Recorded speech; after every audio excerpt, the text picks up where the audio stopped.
cooking up a week's menu and to cook our Thursday night recipe, please welcome a dear friend, chef, and restaurateur, Tila. So listen, you and I cooked together on Cutthroat Kitchen, which is, if you haven't seen that show, that's a lot of fun, that show. Crazy. Yeah. What is harder, competing on a show or cooking dinner for your family at night? I gotta tell you, you know what? So we have 2 kids, 2 dogs. You know, we're a crazy family. You know, cooking at home is like competing on a show, right? Because, you know, you're fighting time. You forgot if you see if you have the right groceries. So, you know, I think they're equally as hard. But you know, hanging out with the kids is always the more fun. So you've written a book, right? It's called 101 Asian Dishes You Need to Cook Before You Die. I love that title, too. I mean, it is. I'm getting it. What are your tips for a home cook who wants to make their favorite Asian takeout recipe? You know, I gotta tell you, I think a lot of people think Asian food is daunting, it's difficult, but it's really not. If you understand some of the basic principles of hot, sour, salty, sweet, savory, you understand what ingredients correspond to that, you are in business. That is my tip. I promise you, cooking through that book, you will understand Asian food better. Today, what we're doing is we're doing kind of a week in a day. Yes. We're showing everyone how to make a full week's recipes, okay? We're on Thursday. Oh, on Thursday. I was born on Thursday. You see what we're trying to get up out of you, Tila. Word. We need the beef and we need the broccoli. Let's do this So what thing. are we gonna do today? Excellent. So beef and broccoli, Chinese takeout classic. Doing it at home, it's gonna be way healthier. Okay. Right, you're gonna be able to control the time, way less oil. So let's get started. How about the beef? Let's do it. You got flank steak. Yes. One of my favorite bits. I see the striations. You see the striations. So what I'm gonna do is, can you cut that in thirds with the grain first? With the grain? Thirds with the grain first. Sure. Right? Beautiful, Chef, okay? all right. So then what you're gonna do is you're gonna now take one of those planks, is what I call it, and you're gonna lay the knife on a T against the grain, angle that knife, and you're gonna cut it into thin tiles. Done and done, That's tiles. it. If you imagine the beef having like a bunch of rubber bands that run through it, if you cut rubber bands this way, they all splay apart, and that's how you get tender beef. That's what How's I'm talking that? about. I'm gonna take it even further though. I'm gonna make a marinade. So the secret to even more tender meat is marinating the meat. And all Asian restaurants do this. This is baking soda. The actual secret. And you don't wanna use a lot. That's gonna tenderize the beef. And we're gonna add a little sesame oil to kind of get what I call the pre-marinade, the pre-lubrication, right? Because that will keep you from using too much oil on this side. Essential. That makes sense? And then, of course, for flavor, I'm gonna do a little soy sauce. It's real simple. It's not very difficult at all. And then lastly, I use a little bit of cornstarch. And what cornstarch will do is a few things. It pulls the marinade into the protein, and second, it helps kind of pull the sauce together to create that nice kind of, you know, coats the rice, coats the noodles type of texture. So that's it. That's my marinade, yo. So you're gonna take that beef, Sunny, if you don't mind. We'll roll it into here. We'll marinate it up. It's such a small amount of marinade, you wouldn't think. It's so small, and it's so effective, too. That's exactly right, because you're gonna get most of your flavor in the sauce portion, which is the next portion. So this will go into a refrigerator for 20 minutes, so overnight. You could do this the day ahead if you're one of those super, like, preppy, like always worried about time kind of chefs like I am. So like on Wednesday. Wednesday, you could even do it Tuesday, and you're prepping everything else. I know I'm getting crazy now. Slow down, Jen. I'm so sorry. I'm getting a little crazy.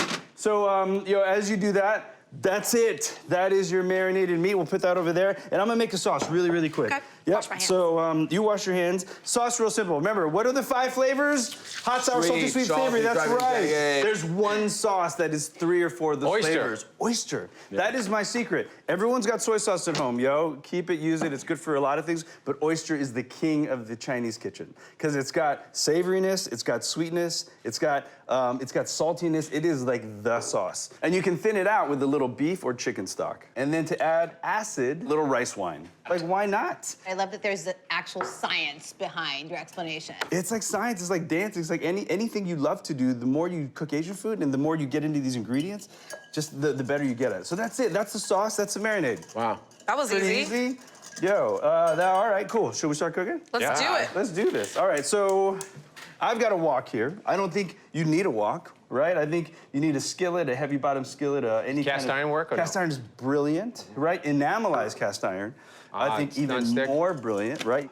Oh wait, we forgot one thing. Remember, we got beef. But what are we missing? We are missing booze. Broccoli! Yo, chefs, have you ever worked with Chef Mike? No. Chef Mike? No, not really? Yeah, you're Chef Microwave.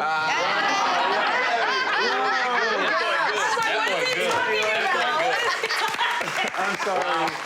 In every kitchen I've ever ran or created or worked in, that was our code because, you know, sometimes you don't want people to know about you're using a thermolator or a mic. So we'd go, it would be Chef Mike or it would be the, hey, yo, can you therm that for me? So I just, a little bit of water, a little microwave. Chef Mike, yo, 1 minute, 2 minutes, and I'm ready to roll. Obviously, you're using a high smoke oil. What kind of oil are you using? I am happy as long as you're Grapeseed? using grapeseed, peanut, canola, vegetable. I am not, like, I love What do you olive oil. like?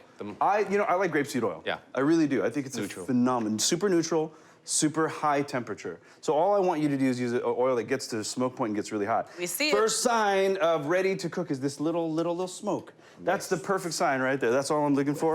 A little bit of garlic goes in there. And then whatever takes longer to cook is gonna go in first. So how about some protein? Because it's coming out of the fridge, it's pretty cold. I want that smoke point to really get this beef going, right? It already smells good. It smells good. Is that garlic, right? Word That up. garlic, it like does it too. Thank you, ma'am. Appreciate it. So, so I'm gonna cook this kind of like halfway, because I'm always thinking to myself, what else needs to go in this pan? Well, broccoli, I've already pre-cooked it, so I know it's not gonna take that long. So if I can kind of get this to the medium point where it's a little seared on the outside, rare on the inside, I'm happy. And there's 2 rules in the wok. Always use your complete surface area for efficient cooking. And second, stir and scrape. As long as it's not sticking, it ain't gonna burn. And then I'm gonna go ahead and marry the broccoli in now. It's so serious up in here. I know the cooking made it all serious. Yeah, I we're like that. learning. You know what? I wanna thin that out with a little bit of that chicken stock, because I'm looking at the amount I've got in there.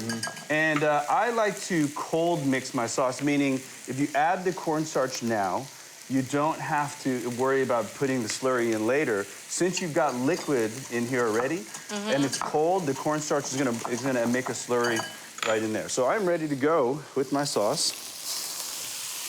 And anytime you're using cornstarch in a slurry, in a sauce, you just wanna make sure that pan is hot enough to bring that sauce to kind of a boil. The heat is important. Yeah, The heat is You can't important. thicken without heat for the slurry. That's exactly right. So all I'm waiting for now is all the items to cook through, all the sauce to tighten up and coat.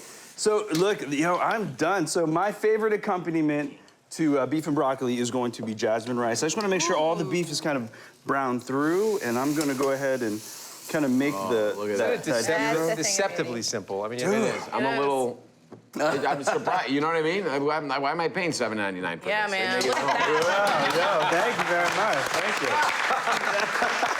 Ooh-wee.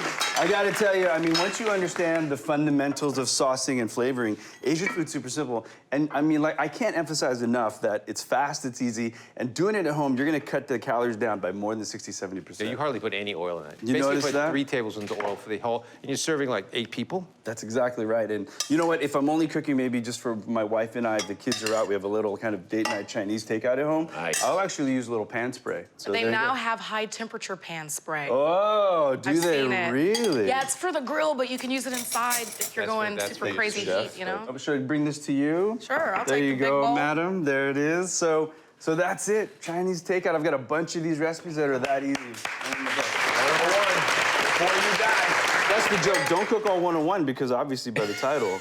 Yo, just cook 100 and you're good to go right there. Whoa, there it is. The oyster sauce.